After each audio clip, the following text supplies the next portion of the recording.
Welcome everybody, and thank you, Diane and Farrell, for always having these really grounding presentations on the history. As some of you know, Farrell creates these presentations to give context to all of the different presentations we've done, and he's done it again here, and thank you so much, and also to the team. So as Diane said, I'm a member of the team. I've known Diane and the team for a long time. I've also been doing a lot of research over many years about reparations, particularly to African descendants of slavery, or ADOS. And you can look up that acronym. There's a lot of information about that movement. I'm going to be interviewing Trevor, who's here, and thank you, Trevor, for agreeing to be here. He will introduce himself. He has a really interesting background. He does research into reparations from various angles. To me, this presentation is fundamental to everything, and in some ways, maybe we should have done it before looking at the GI Bill and redlining and everything else, because this is really the root of everything up to the moment. It's a stepping stone toward November, when we're going to do a reparations demand. And I hope all of you can come to that race retreat. More information will be given about that. I also want to take this opportunity to thank Farrow for talking personally about his great-grandmother. It reminds us that this discussion is not just the cold, hard facts of economics and finance, which of course are embedded in that system of the slavery, of the economics of slavery, but it's also about people. It's about the Black people who were and are being damaged today by it. It's also about the white amassing and hoarding of wealth, which continues today as part of a system, whether whites are engaged in it. And I include myself when I speak about whites who are benefiting. Whether they're engaged or not, they are benefiting, and this whole system needs to be essentially restructured, but it cannot be restructured until we have a better understanding of really where it grew from. So I want to acknowledge that trauma to people and the effect of this deep cruelty over centuries, really, not stopping at emancipation, but up to this very day. And I especially want to point out that this trauma becomes deeper when particularly whites question and are sarcastic and ironic, I guess, about the legacy of slavery and calling it ancient history.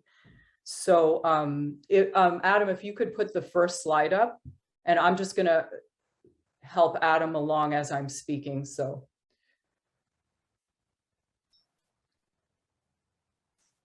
I think there's a little bit to come down here. There we go. So basically, this presentation is really for us to understand and contemplate the economic and financial legacy and business legacy of slavery, and how it still impacts Black families, but what I want to, and Black business, but what I want us to keep in mind is also how it has benefited at the same time. We tend to erase whites. We keep looking at these things happened in a passive way to Black families, Black businesses, and the descendants. And there's a very active side to this, which has to do with white families, white businesses, and we'll get into that more.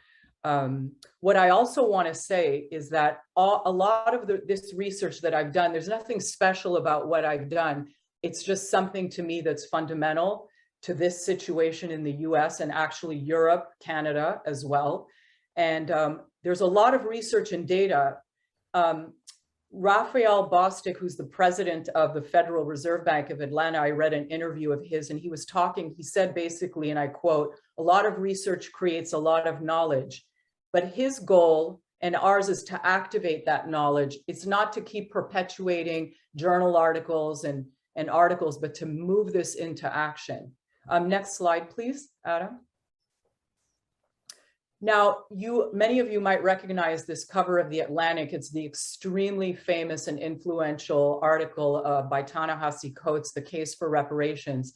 I bring it up because it reminds us in a very succinct way of the time frame we're talking about. We're talking about the 250 years of slavery, but the theft of skill and expertise, the theft of land, the theft of of labor continued after that. In a way, Farrow touched on it. So I want to keep that in mind, that we're talking about a system that has continued to this very day, and 250 years of slavery, 90 years of Jim Crow, 60 years of separate but equal, and 35 years, well, probably more now. This article came out a few years ago, and we need to reckon with this, and that's what we're trying to do here with the Racial Justice Collaborative. Next slide, please.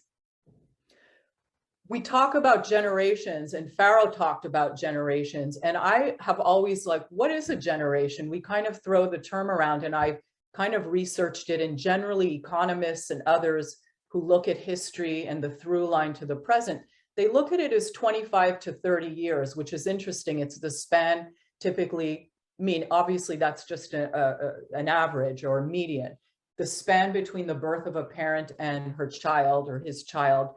And going back to what Farrow said, you think about this, you look at elders, African-American elders and white elders for that matter, born in 24, for example, and still alive today. The African-American elder could have been the grandchild of someone born into slavery in 1864, as someone they knew and they loved growing up. You know, Farrow knows his great-grandmother, and whatever trauma she inherited, whatever knowledge came to her about her forebears has reached into his family. And again, I put the same of the descendants of enslavers. There are whites today who are linked fairly closely to enslavers, enslaver families. I use it enslavers, you could say slaveholders. So it's important to keep that in mind.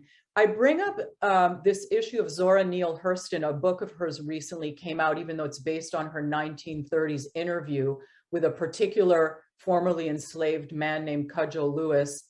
You can look him up.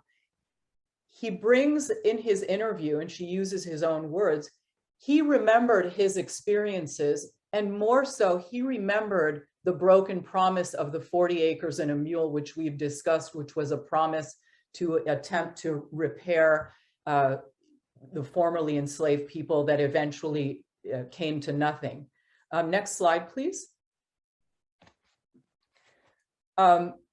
I wanted to bring up this book also. It's called The Half Has Never Been Told. I'm not sure why we can't see the whole sleeve, but it's the author, Edward Batiste. This book to me is extraordinary.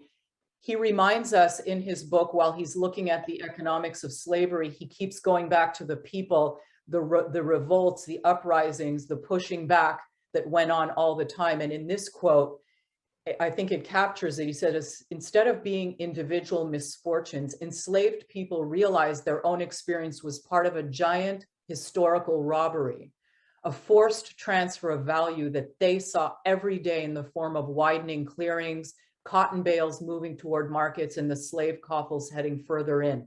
Now, the context, I'm sorry, African Americans were not confused about what they thought of slavery's expansion.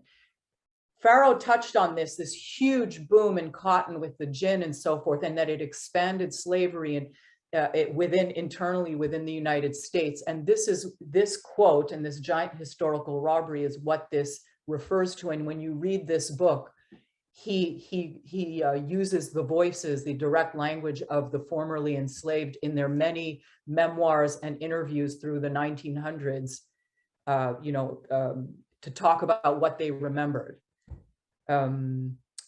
I also wanted to point out another example of closeness. So in the 1990s, I was a journalist with the Boston Globe, and I met a Black journalist who was in his 80s then. His name was Mabry Doc Counts, Kountze, in Medford, Massachusetts. I think he was 84 at the time. He wrote a memoir, and he did a lot of research into his family, but essentially his grandfather, whose name was Hillard Counts, had been born into slavery in Virginia.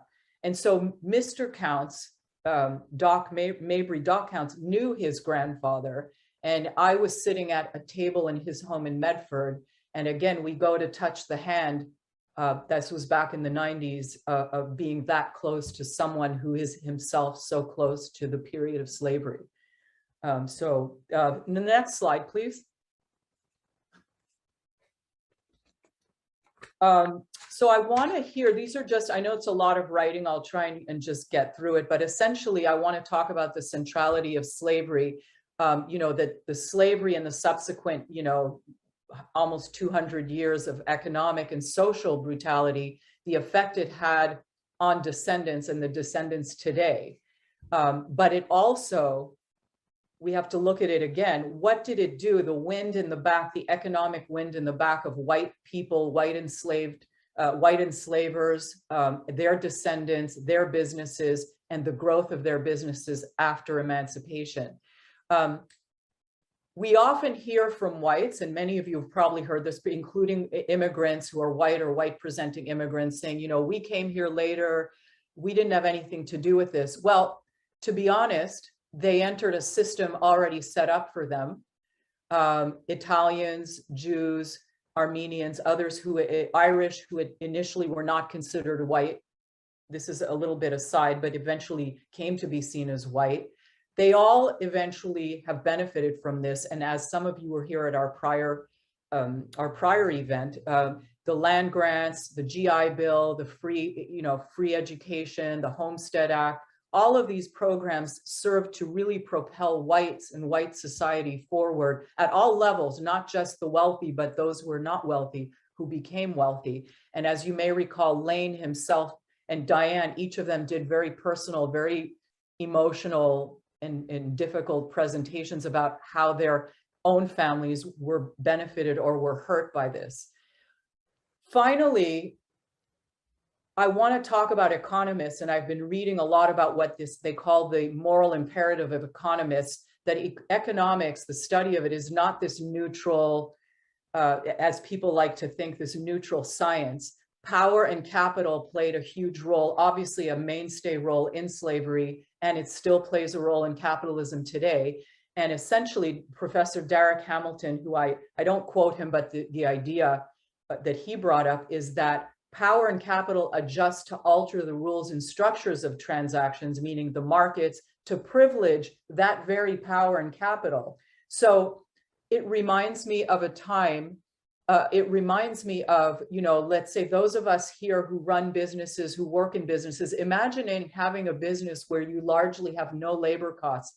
And due to the theft of early land as well from Native Americans, and also, by the way, the theft from Black farmers, we'll talk about that at some other stage of land.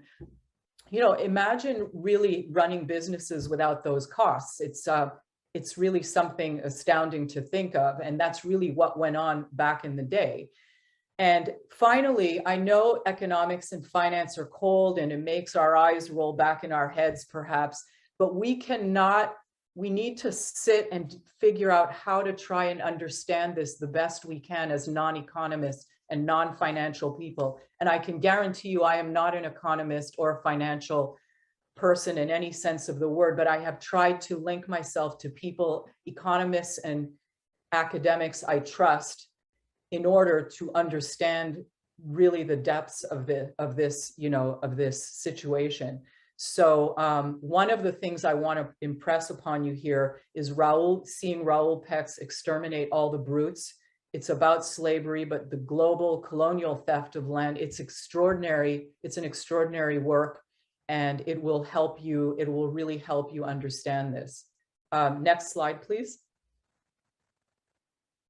So this is just more a reminder of how finance and economics are tied to the base of slavery, of the slavery era, the economic slavery era, and as well as to the reparations movement. Again, we are doing this in aid of understanding why reparations are fundamental to changing the society, and that, 100 million here from Netflix or 150 in scholarships from SoftBank, et cetera, the things we read that companies were doing after the George Floyd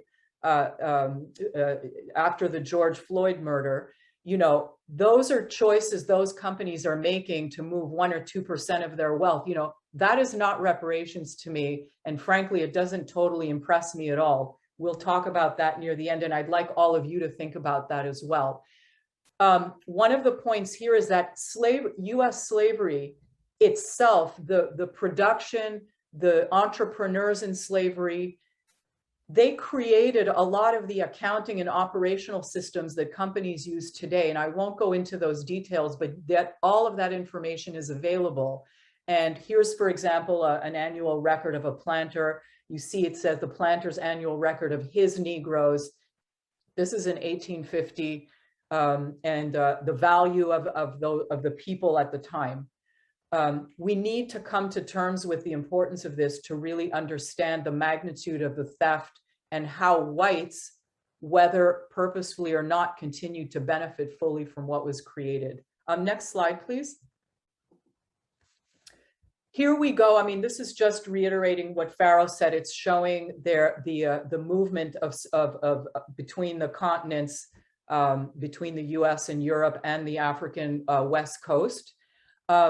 There are American corporations now, and we're going to look at a few that have their roots in the antebellum years, and that is a site of potential redress under reparations.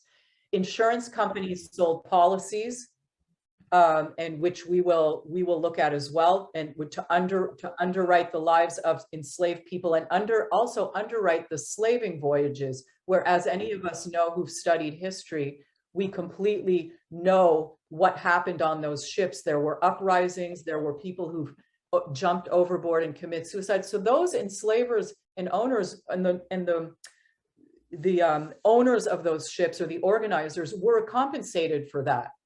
Railroads used slave labor and profited from transporting cotton or rice, tobacco, etc., that was produced on plantations, what I call labor camps, or are called by other people as well.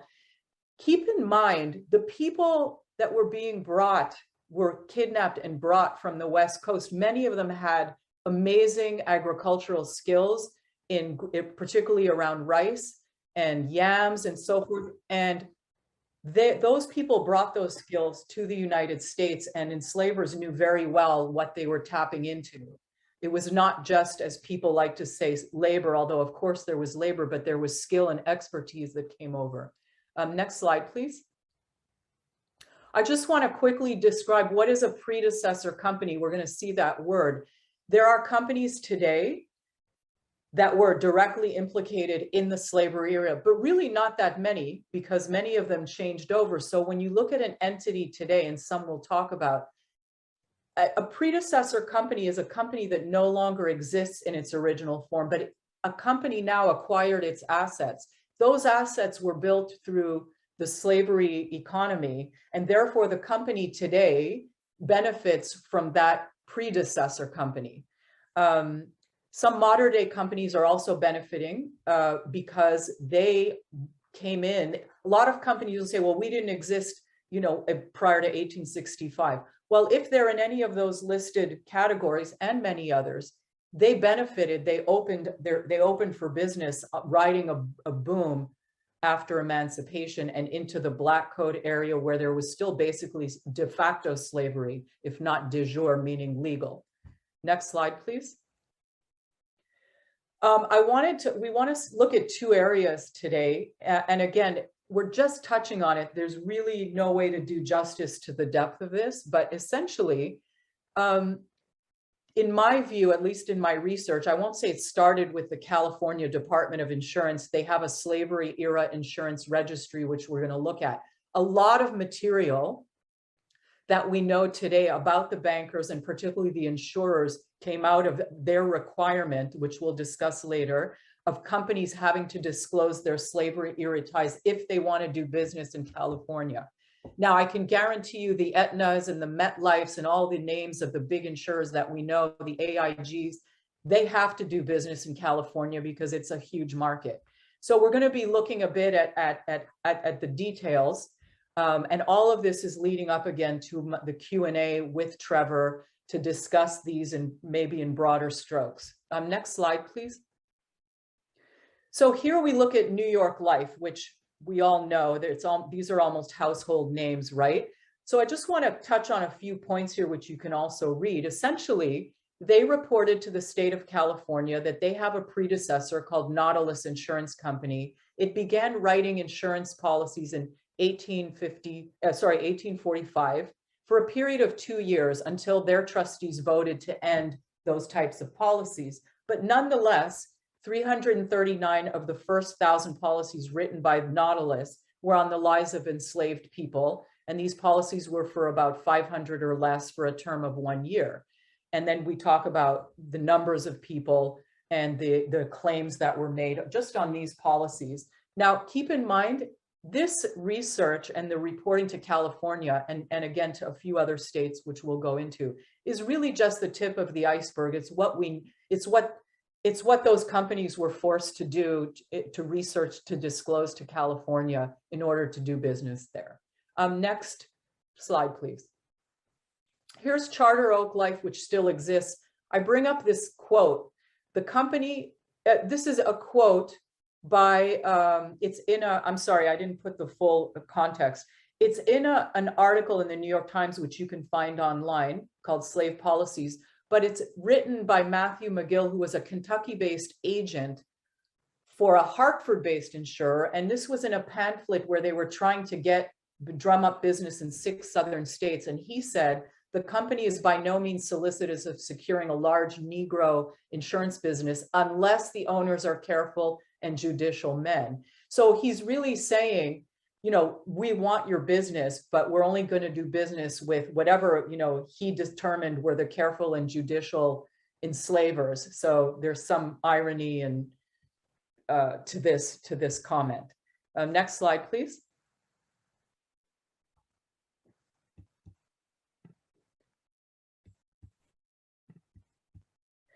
Here we have AIG, another huge multinational. It acquired a company in 2001, as you saw, that comprised 17 insurers licensed to do business in California. Of the 17, as reported to the slavery era registry in California, the Department of Insurance, only one of them, called United States Life Insurance Company, which was in New York, did business during the slavery era. Now, when I say only, again, keep in mind, this is the tip of the iceberg and only what they were required to report. Now, AIG did research and they located a magazine article that contained a replica of a policy of ACG, and it was on the life of a man named Charles for $550. And it's interesting when you look at the exclusions. So some of us know when we buy insurance policies, you know, we won't cover flooding, we won't cover this, we won't cover that. In this case, the exclusions were death to said slave by means of any invasion, insurrection, riot, civil commotion, or any other military or usurped power, or in case the slave shall die by his own hand, or in consequence of a duel, or by the hands of justice, this policy shall be null, void, and have no effect. So you see, when they talk about the hands of justice, what are they talking about? If this man named Charles tried to escape and was killed in a slave patrol operation to go try and get him back, he wouldn't be covered. So again, it's interesting to think about really how these all these exclusions, including the exclusions related to the uprisings of enslaved people, they were not covered in this case. Next slide, please. Here, Aetna, a very, well-known company to this day, they filed their report to California on behalf of 4 companies authorized to do business in California. One of them, they uncovered 7 policies. You can read that here. They produced a list of 16 first names of enslaved people culled from those policies. Again, interestingly, and we'll look at this quickly when we actually look at the report from California, most of the names of the enslaved people were a first name. When you saw a second name, and you'll see some of these, it means that, in touching on what Farrow said, there was a huge U.S. internal movement of enslaved people being sold from one enslaver to the next, moving as the cotton industry grew. So they end up taking the name of their first enslaver, and you might see a second name on the ledger book. Next slide, please. This is, I'm sorry you can't see it very well. This is embedded in the California Slavery Era Registry report. I will urge each of you, when you can, to go read that report and read what's in there. There are a lot of primary documents like this. So this, just in case you can't see it well, is a list of insurance premiums by age of the enslaved person, together with any extra premiums like for mining and other steamboats, where enslaved people were forced to work and where there was a high chance of injury or death.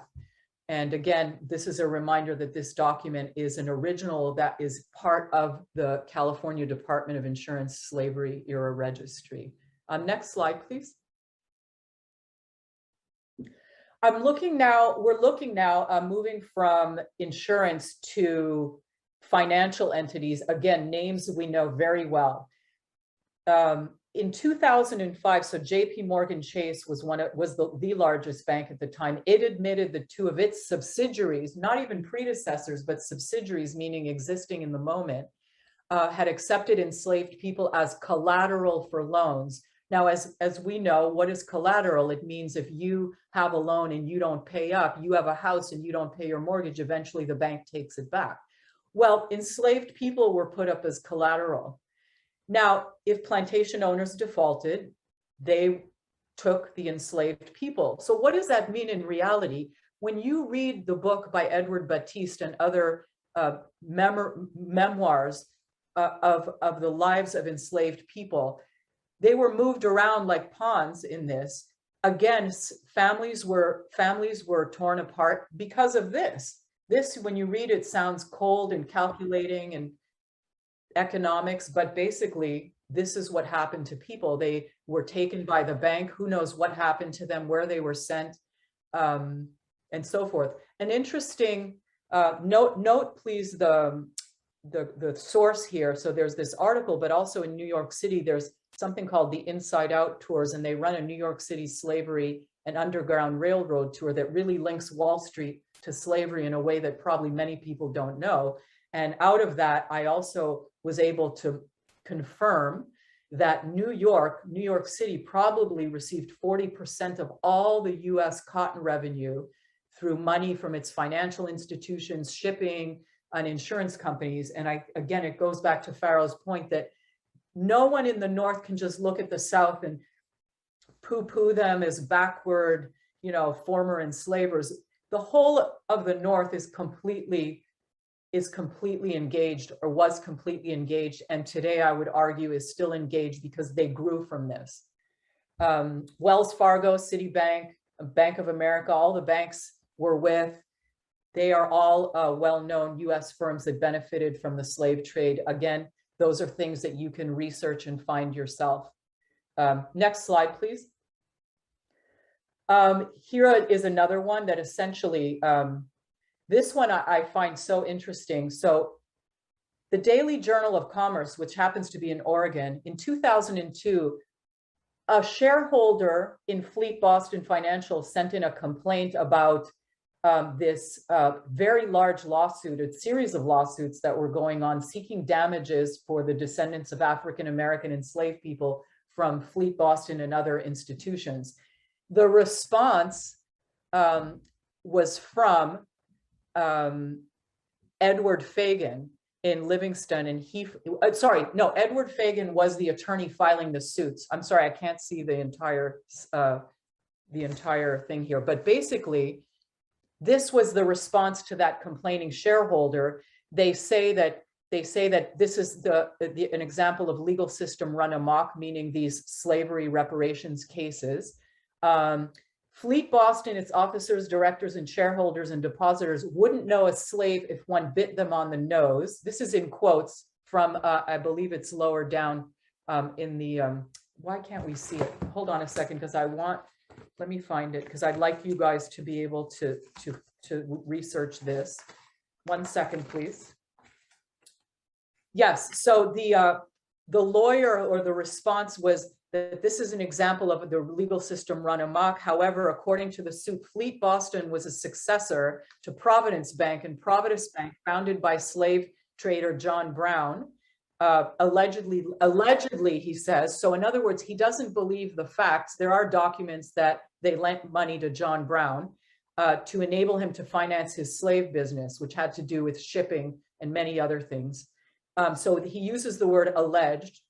Then he continues the response to this complaining shareholder, quote, Fagan intends to file close to 100 additional lawsuits against large US corporations for damages in excess of trillions of dollars, which is true. That is what happened. The cases were lost, and you can review them. But here's his aside. I wonder if Fagan will sue Egypt for enslaving the Hebrews and forcing them to build pyramids. So I go back to this, my initial comment, which is there's this a sense of poo-pooing without understanding the depths of this. And I think that poo-pooing the role of slavery in building all this up, and I think that comment really that sarcasm goes to that point. Next slide, please. Here's Chase Manhattan again. Chase Manhattan, it has two predecessors, the Merchants Bank of New York, the Leather Manufacturers Bank of New York. They were listed as the exclusive bankers. Remember the time period, 1852, a 2.5 million venture in writing enslaved slave insurance, life insurance policies on the enslaved. So here we have banking and insurance together. They invested, as we say here, in this company out of London that wrote policies on the lives of enslaved people in DC, Virginia, and North Carolina. You see how specific the details are. And we name here some by name, some very well-known and the wealthiest individuals who are on the board of directors of this venture. I want you to note the source here. The testimony is attorney Deidre Farmer Pellman. She went to law school to do slavery reparations class action lawsuits, and she was a lead plaintiff in this case in 2004. There's a lot of information about her. She has a reparations organization. I tried to get her to join us. She was unavailable, but you can find lots of information about her and everything she's done. Please go to the next slide. Now, in Raoul Peck's Exterminate All the Brutes, he talks about a Haitian anthropologist, Michel Rolph Trouillot. He wrote a book called Silencing the Past, Power and the Production of History. I think the title speaks for itself. He again is from Haiti, and he looks at this in a global and colonial way, and obviously touching on slavery. He said the ultimate mark of power may be its invisibility, and the ultimate challenge is exposing the roots. I would say that that exactly exemplifies the issue with what we're talking about today, that the mark of power, in this case, white supremacy and all its related entities, want to make this invisible. And our challenge is to expose it in the face of people having a lot of difficulty kind of paying attention and taking an interest, people in Congress, people who have power to change this situation. So I just think that this particular book and this particular person, Dr. Trouillot, speaks to that point. And the question I'm going to be talking with Trevor about in part is why is this erasure? I think it's obvious, but I think it's worth talking, putting it out there. And how do we counteract it? Next slide, please. Now, this is a document that has become my Bible. I'm going to show it to you. It's here. I just want to talk briefly about it. I believe Catherine has put it in the chat, and I would urge you to go look at this document. I explain what it is here. The section of it, 138013, says the descendants of slaves whose ancestors were defined as property, dehumanized, divided from their families, and whose ancestors' owners were compensated for damage by the insurers are entitled to full disclosure. Notice what's embedded in there. I mentioned it before, but I'll say it again.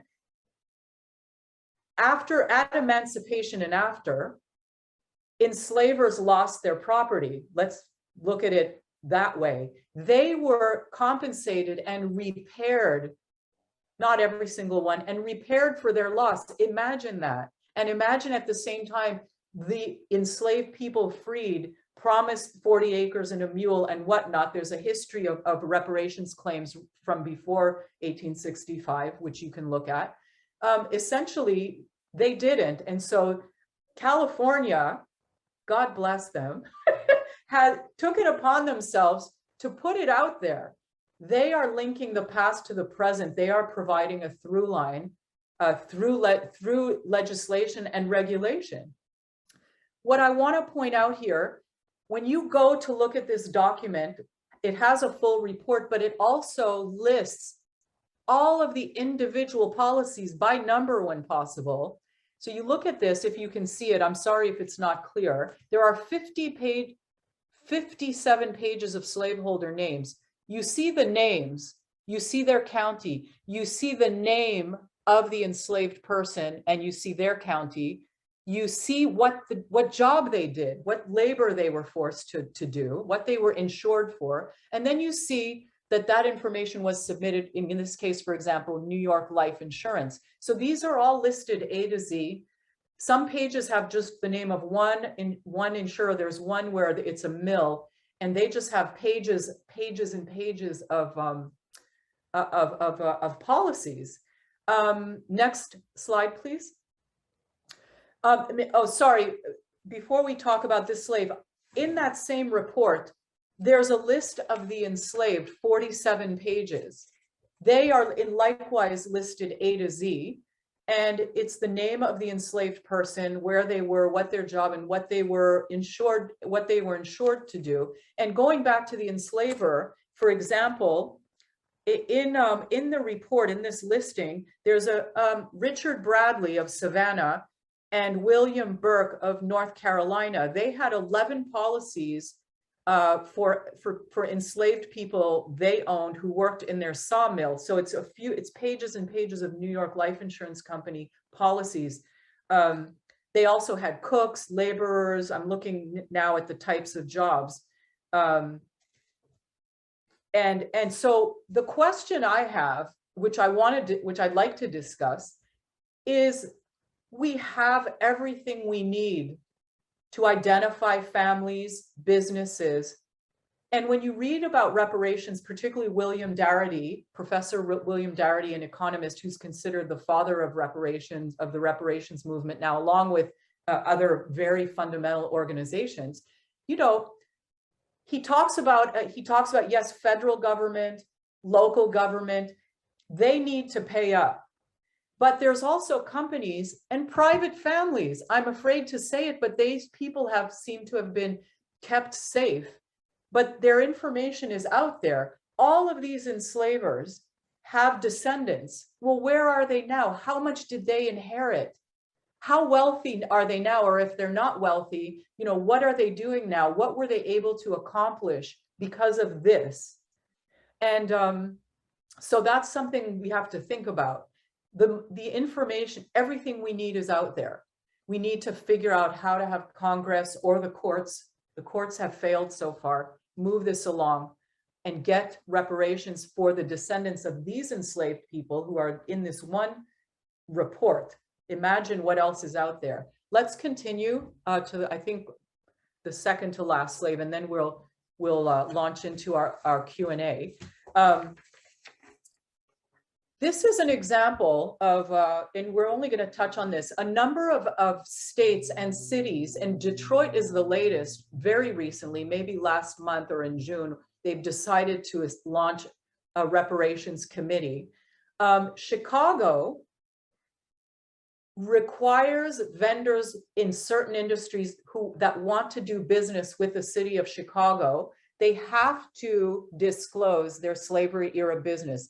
So I put up an example here of their regulation for this, and you can go online and find the actual form and what it asks and what these vendors have to disclose and provide the city in order for the city to approve them as vendors. They're called, I guess in Chicago, they might be called affidavits, but you know, Connecticut has some, other places in Illinois have it. There are a number of states and cities, not enough by any measure, but they're out there. And what they do is they lift the veil on what really no one has wanted to really discuss. And when I say no one, I mean white families, you know, wealthy families, white companies, white-owned companies, multinationals, and I think this is really the heart of it. Next slide, unless there are none left. This might be the last one. This is the last one. Oh, thank you, Adam. Thank you. So anyway, I haven't had a chance to look in the chat. You can take this down. Adam, thank you so much for doing that for us.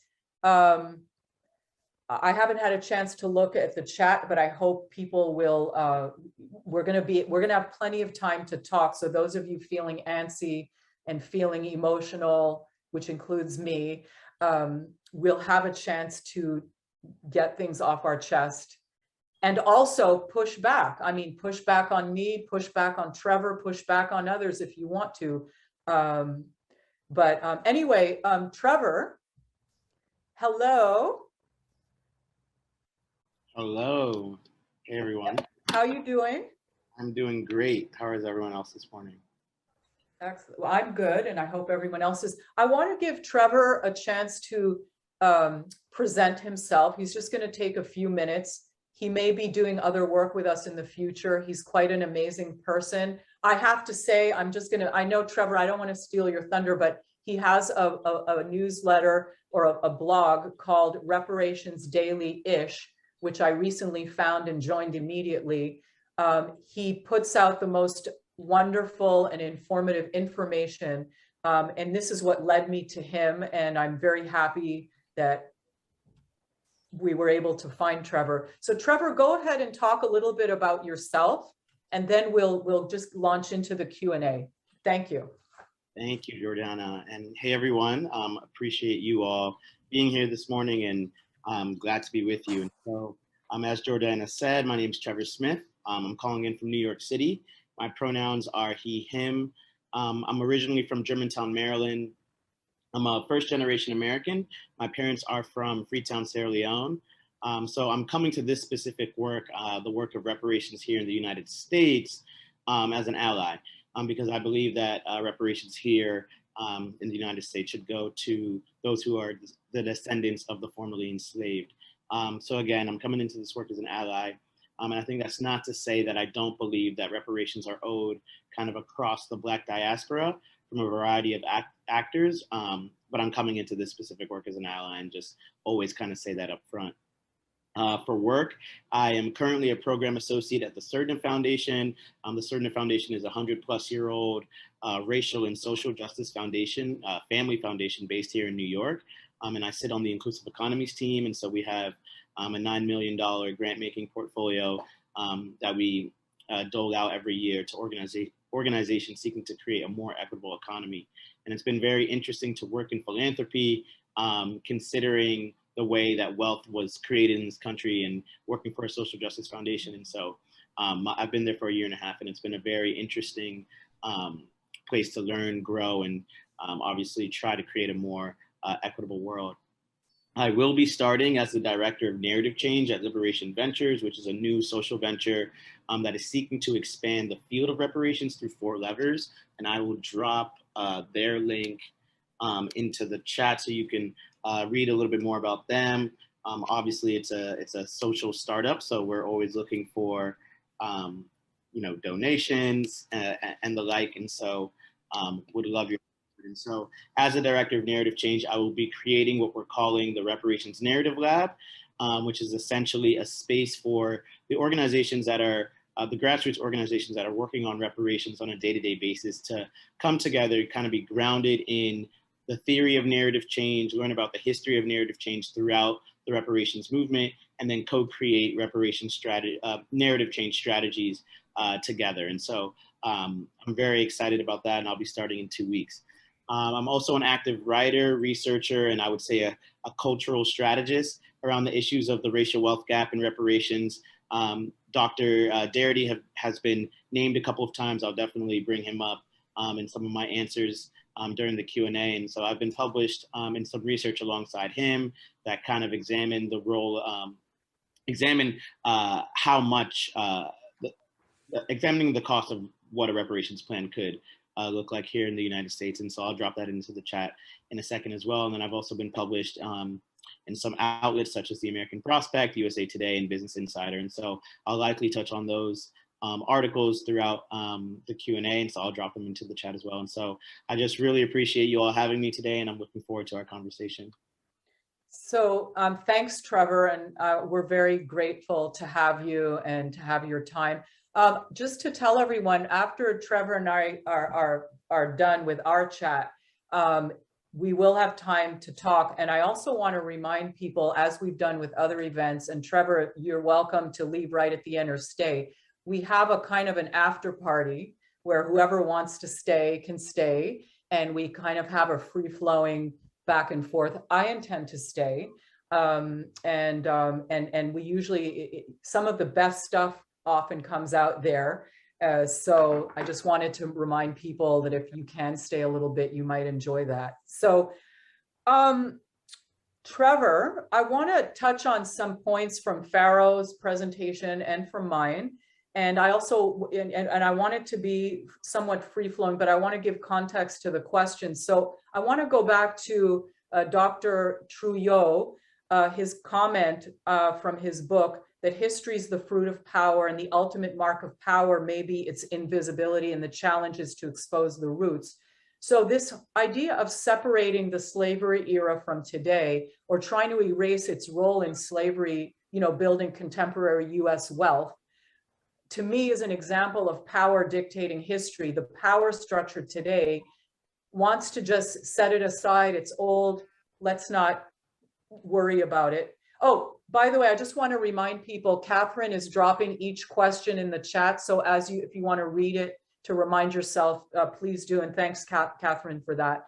So my question to you is, which might seem obvious, but again, we should bring it into the light and the air, is why is this erasure or diminishing of the role of the slavery economy? Why has it happened, and how do we counteract it? I know it's a big question, but if you can just touch on your thoughts. Yeah. So I think, you started to get into it a little bit. Those who hold power, realize the importance of whitewashing history. And so I think this question really touches on what's going on right now with this kind of anti-critical race theory moment that we're seeing across the country. You have 5 states that have signed anti-critical race theory legislation into law, and I think at least a dozen others that have proposed similar bills. And so only a handful of these bills, I think, actually mention critical race theory by name in the legislation. And so I think it's a perfect example of why it's a Trojan horse. Most of the bills actually condemn and sometimes penalize the teaching of history, the teaching of facts as it pertains to race and its impact on today's society. Some states have particularly targeted New York Times and Nicole Hannah-Jones's The 1619 Project. I read an article last week about a teacher in the South who, I want to say Georgia, who lost his job because he introduced his students to Ta-Nehisi Coates's The Case on Reparations. And so I think the answer to this question is, the folks who are in power are really trying to make sure that things like Ta-Nehisi Coates's The Case for Reparations and Nicole Hannah-Jones' 1619 Project, which distill history in, I think, a very digestible way and change the common narrative that we're taught in school around slavery, race, Reconstruction, and white supremacy. And white supremacy is a term that I wasn't really introduced to in a school setting. I'm sure a lot of us on this call weren't introduced to in a school setting. And so folks are really trying to make sure that pieces like that aren't in the classroom because they speak truth to power. And so I think that phrase speak truth to power originated from the Quakers, and it was a call to the United States to stand firmly against all forms of fascism. And so today, speaking truth to power can look like a lot of things, but most notably in the kind of bucket on race and racism, it's really naming that this country was built on stolen indigenous land by stolen African labor. And so that sentence is a fact, that sentence is a truth, but yet it makes people uncomfortable. And, it really goes against this narrative that we're taught about American exceptionalism, that our founding fathers were geniuses.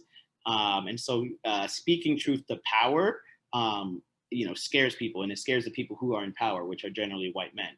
And so I think that's, the reason why they do it is because they know that speaking truth to power will actually bring to light the things that will empower people to create change, and how do we counteract it? That's what I hope to kind of do in my new role at Liberation Ventures as the Director of Narrative Change, kind of push back against these dominant narratives around American exceptionalism, around this idea of the American dream, and actually create new narratives that actually tell the truth about the United States. And I feel like if we can do that, then we can build power to pass policy.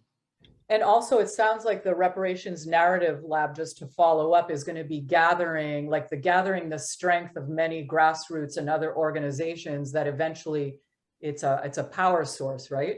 So exactly, that's exactly how I envision it. Yeah. Okay, that's excellent.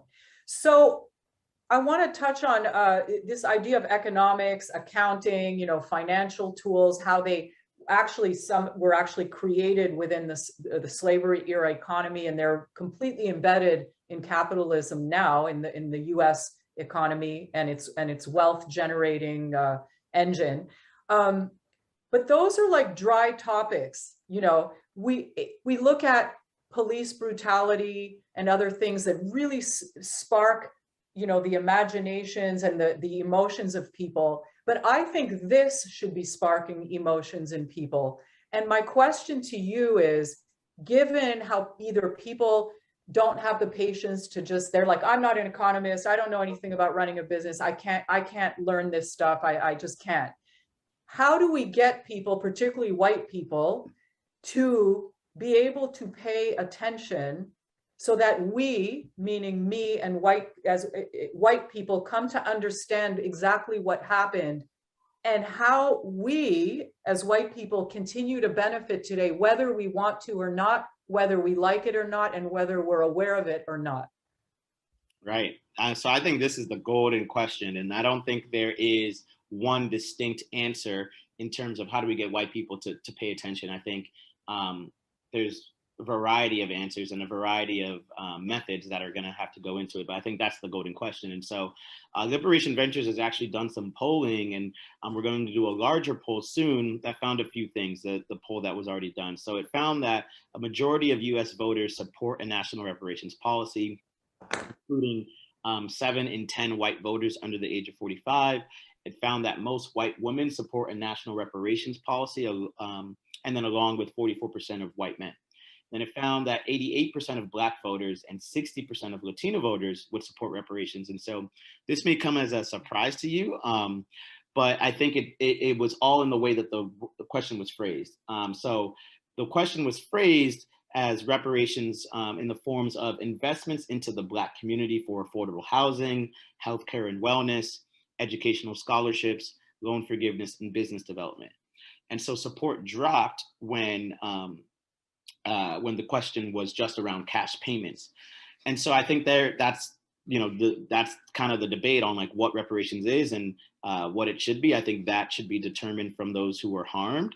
I personally think that it should be in the form of cash payments in addition to other things. But to get white support, I think we need to create this like a reparative environment. And so I think as the polling shows, white people are more in favor of uplifting the Black community when it's in the form of affordable housing or educational scholarships or loan forgiveness. And so I think engaging in those conversations will be super important, one. And then I think we also need to think about what Derek Bell said. We talked about critical race theory before, and so Derek Bell is one of the founding fathers of critical race theory, and he came up with this term called the interest convergence theory, and that found that Black people will only achieve civil rights when the interests of white people and Black people converge. And so the signature example of this is kind of Brown v. Board, which happened because it also advanced white interests too. And some of the biggest winners of affirmative action, like to this day, have been white women. So what I will say is that, in the fight for reparations, we're going to have to get white people to see and understand, and most importantly, feel that this will also benefit them. I truly believe that reparations is a form of healing to this country, and it will actually set it on the path to live up to the ideals that it espoused in the Constitution and the Declaration of Independence. The Declaration of Independence said all men. I think we should amend it to say all people are created equally. that they're endowed by the creator with certain unalienable rights, that among these are life, liberty, and the pursuit of happiness. So I think reparations actually sets us forth on that path. And I think we have to get white people to understand that. And that is how we do that is the hard part. And it will take like a multitude of strategies. So thank you, and thank you for the statistics you gave us. So my next question kind of rolls into what you've said, and I want to bring up the economist, Professor William Darity, who I know you have written with, and you know. Just so for those of you who haven't heard of him, his book is called From Here to Equality: Reparations for Black Americans in the 21st Century. He literally he goes through the history, but he has a section, he literally goes through what he proposes to be the method, which I find interesting. Remember, I said at the beginning, we can have all the knowledge and research we want. If we don't activate it, it just sits, it sits there and does nothing. And I think Professor Darity actually has a plan to activate it. And he's considered by many to be the father of the current reparations movement. He describes in his book what was lost through slavery and Black Coat and Jim Crow. He talks about labor and property, education and skills building, esteem and empowerment, life, liberty, and dignity.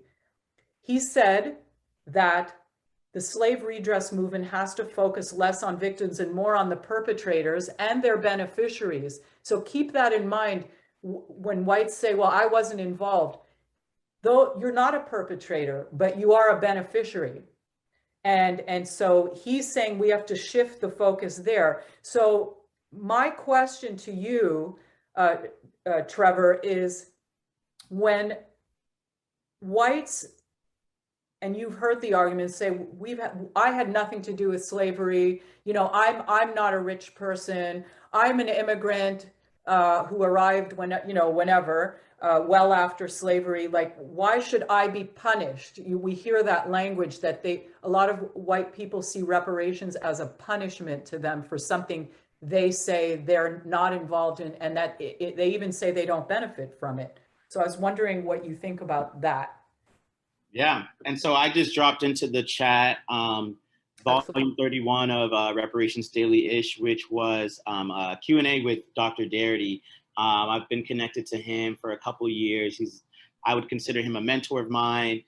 Very, very nice guy. I just reached out to him over Twitter, and we had our first conversation. And since then, he's brought me onto projects. And so I really appreciate his thoughts on this work. And a lot of what I say really does come from him. And so I'll respond in the way that I think Dr. Darity would respond, which is that the racial wealth gap is the cumulative and most telling effect of centuries of past racist policies and structural racism. And so white people hold 10 times the amount of wealth than Black people do. And we've seen throughout the pandemic how important wealth is when you might lose a job or you might have healthcare bills that just stack up. Having generational wealth is there to serve as a cushion. Yeah.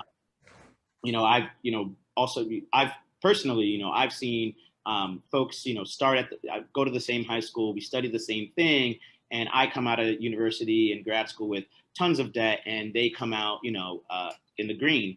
Their parents, they got to live at home while they went to school. Their parents paid for their education, and so they come out in the green, even though we were on very similar tracks. We went to the same high school, we studied the same, we had the same major, but then coming out of college, we're in very different positions. And so the racial wealth gap, I think, is the cumulative effect of centuries of past racist policy. And so I think the argument that, it's not my fault, or it wasn't, it's not my ancestors, I think it's most likely to come from white people who come from kind of lower socioeconomic classes, because it's hard for them to see the effects of structural racism maybe in their everyday lives.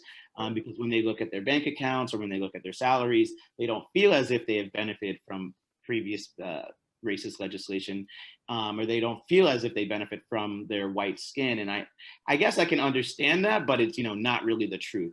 Yes, there are white people who are out there who may not have accumulated wealth directly because of slavery, but white people are in a better position to attain wealth because we live in a society that's dominated by white supremacy.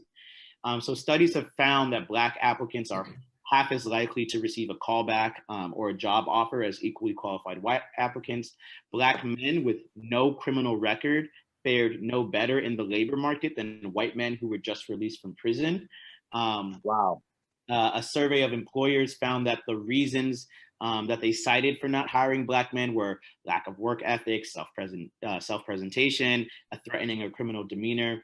I think folks may have read it too. I read a recent article that a Black family's home appraisal went up $92,000 after taking out all signs in their house that they were a Black family. And so the perception of Black people really impacts them in their daily lives in a way that white people in their skin doesn't impact them negatively in their daily lives. Right. So the implicit bias that is still there within society impacts Black people. And so, your ancestors may not have ever owned Black people, or you may have immigrated here, but that debt is owed from the American government from instituting past racist policies and creating this atmosphere of anti-Blackness that still affects Black people today. Right. What's really curious and what's really funny to me is that no one really complains about how their tax dollars are used in other kind of frivolous ways. Our tax dollars go to Trump's Space Force. There's an actual Space Force. Our tax dollars, I was looking into this before the call, our tax dollars go to Ivy League colleges. Despite the fact that they have billions of dollars in their endowments, between 2017 and 2019, the 8 Ivy Leagues received $9.8 billion in federal grants. So no one complains about these things, but when it comes to giving Black people agency, when it comes to righting a wrong, then it's wasteful spending. Oh, don't use my tax dollars in that way. Oh, don't use my money in that way. It's not my fault. But the government uses our money in all sorts of ways that I may not necessarily agree with, but that's what is part of being in a democracy. And then I should add that, no one also says anything about reparations that were given to Japanese people, after they were sent to internment camps. And so there's this large layer of anti-Blackness that comes up when talking about reparations for Black people. And so I think that that's another layer that we have to deconstruct as we talk to white people about why reparations are needed. Right. Thank you for that. I also just wanted to add to what you were saying. You talked about the wealth gap has really appeared, in an exorbitant way during the pandemic. So, for example, the Washington Post on May 25th, 2020, reported that the number of working Black business owners fell 40%, far more than any other group. And the second thing I want to point out, because I'm very incensed with banks, is June 4th, 2020, US banks took 11.7 billion in overdraft fees in 2019. Now, what does that mean? This is while banks are giving away 150 million in scholarships. They collected 9% of account holders with $350 or less in a balance paid 84% of those fees to banks. And of course, when you look deeply into the statistics, and according to this newspaper article in the New York Times, the people most affected are clearly poorer people of all races, but lots of people who are Black and Latinx. So they paid banks, and the banks closed their accounts and then continued to still build up their deficit of these $35, overdraft fees. So I don't know about you, but all of this, post George Floyd, we're going to do this and that. That's the next thing I'm going to look into. But I don't think, and like you said, Trevor, it is the people affected who should be able to dictate how they want to receive their reparations. And again, I would suggest that 150 million here, 100 million here, the businesses are deciding how they want what they consider to be repairing or helping, to me, should not figure into a discussion of reparations. That's a whole other thing. So, I just wanted to add that to what you said. I also wanted to ask your opinion. In my presentation, I talked about Chicago and California and these disclosure requirements. I think mean, they got press at the time, and I think there needs to be more of them. You know, Detroit is going to start a reparations committee from what I've been reading. How influential are those, though? Because we are talking about state and city governments putting it all out there now and requiring people who want to do business with them to disclose. And I was wondering what your thoughts are on that. Yeah. And so I just dropped into the chat, a Q&A that I did with Dr. Andre Perry of the Brookings Institute, where we kind of talk about this. So if folks kind of want to dig into that a little bit more, we talk about it there, this idea of local reparations. And so Dr. Darity is actually very against local reparations. He's very adamant that reparations should come from the federal government. You know, he often says that the total amount of state budgets combined, you know, isn't enough to close the racial wealth gap, you know, with our calculations. And so I'm looking for another article that we wrote where we calculated it in a report, but then I kind of distilled it down into an op-ed in Business Insider where we give various figures into how much reparations are owed. And so the figure that I like to use is the $12 trillion figure, and that that really is calculated based off of what 40 acres and a mule would be today. And so that would give each descendant of the enslaved $254,000. So the idea of local reparations, you know, I go back and forth. I think local efforts are needed. I think we need to create like a reparative economy, a reparative society. But I kind of would lean toward Dr. Darity in terms of reparations should come from the federal government, or it should be led by the federal government. But, you know, I can't really fault, you know, private institutions for, you know, looking back into their history and being open about it. You know, we've seen universities like Georgetown identify the descendants of people who the university sold to keep it alive, and then they offered free enrollment and free tuition to the descendants of those who they sold. You know, we've seen churches acknowledge the role of slavery in their congregations. You know, we've seen cities like Evanston, Illinois, kind of do what I would call maybe like a housing reparations. You know, they're kind of calling to part their role in redlining, and you know, they're giving funds to Black people in Evanston, but it can only be used for a down payment on a house. And so I think these local efforts are needed to create the groundswell so that we can, you know, eventually see something happen at the federal level. You know, I think with other kind of large policy changes, that's what generally happens. It kind of grows from the bottom and then eventually reaches Washington, D.C., where we see federal legislation. And so that's why I'm really adamant about culture change. I think it's we need public-private and philanthropic support to change how people view reparations so that reparative efforts can be made across the country. But we do need to be really clear on what we mean by reparations. And so I'm fine for all these reparative efforts, but, you know, I think, you know, I've seen some things like mutual aid where folks are, you know, just sending you know, donating to an organization or sending someone money and they're calling that reparations. I think that's, I don't think that's reparations, and I think that's very dangerous because it actually waters down what reparations are. And so you have to be super careful about it. You know, there's debate. I'm happy to like engage in conversation and debate around whether we need local reparations, whether we need federal reparations. Is local reparations such a thing? Where I stand is that I think most of the things that we're seeing happening on the local, state, and like personal level are reparative, and that reparations itself should probably come from the federal government. And so I wanted to add something. The word reparations kind of bothers me. It has repair in it, and when you repair something, it means it was once whole and it broke. This was never whole. It's always been broken. And I don't know. I just wanted to put that out there to make, you know, that word reparations, even that word doesn't really work for me based on what I said. I wanted to point out, you gave examples, you know, Brown University and so forth. Again, they are choosing the way they want to repair, which I think is wrong. If you guys look up the Virginia Theological Seminary in Northern Virginia, it's a very interesting case because they actually did approach the descendants of the people that they sold, and they asked, what do you want? And they allowed the people damaged and affected to decide, and they've actually started issuing monthly checks.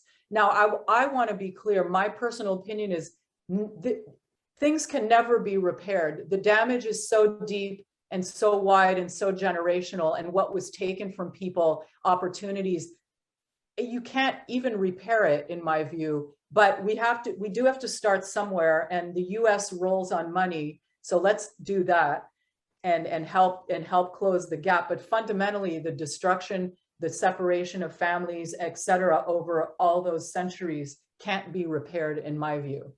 So I had one more question for you, which is part of your research as well.